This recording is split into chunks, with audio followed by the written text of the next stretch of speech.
welcome to Behind the Nail Pros for the April cover. We were lucky enough to get Angie Wingle out to California from Pennsylvania to do the nails for our cover. Welcome. Thank you. Angie's so talented that I wanted her to be able to use her creativity to come up with the nails. So what was your inspiration for this? The biggest inspiration that I have came from the Karen Walker show. I was fortunate to attend that show. We worked backstage and then I actually watched the show.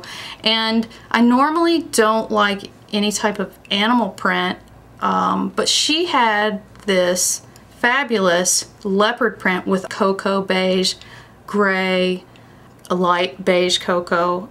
That look inspired the look for this cover shoot.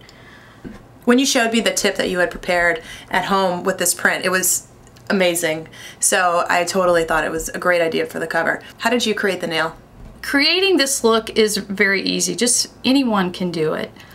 It was a little time consuming because I was working with a longer nail and really trying to get it perfect. The technique was just layering color and then kind of erasing or removing some of the color. But what I did is I started out with applying tips and cut and shape them to create a long, sleek nail. Once I applied the tips, I then blended liquid and powder beige color for structure and for the base color of my design. So you didn't need to use another polish, like the beige acrylic acted as the bottom color. Exactly. Then I buffed super smooth and then I began to layer colors on. The first coat of color, I applied a custom mixed creamy cocoa nail enamel and I let it dry for a few minutes. Then I applied a metallic jersey gray that I custom blended.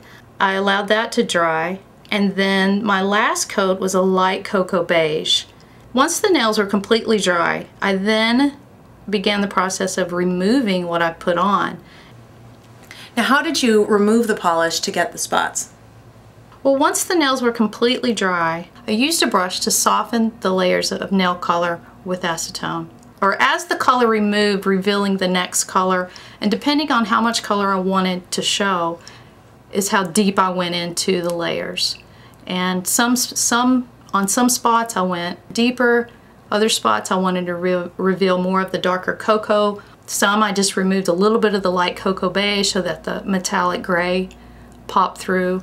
So I noticed you also used a Q-tip. How was that different than a brush? Well, the brush helped me to soften the layers and reveal the uppermost layers, but to get down to that custom blended liquid and powder color that I created, I used the Q-tip. Now, if I was to take the Q-tip and rub it back and forth, it would leave fuzz and fibers on the nail. So what I did is I took the Q-tip and I twisted it so that it didn't leave any fuzzies on the nail. Usually at a salon environment, you probably want to use the shiny top coat. You know, people like to have their nails all shiny and freshly manicured looking. But for covers, when they're so shiny, the light reflects so much that sometimes it's hard to get a good shot of the nails.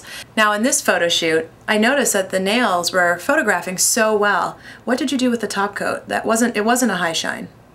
I took a thicker, protective, shiny top coat. I actually blended a thin, fast-drying top coat. The protective top coat would have been too shiny and too thick.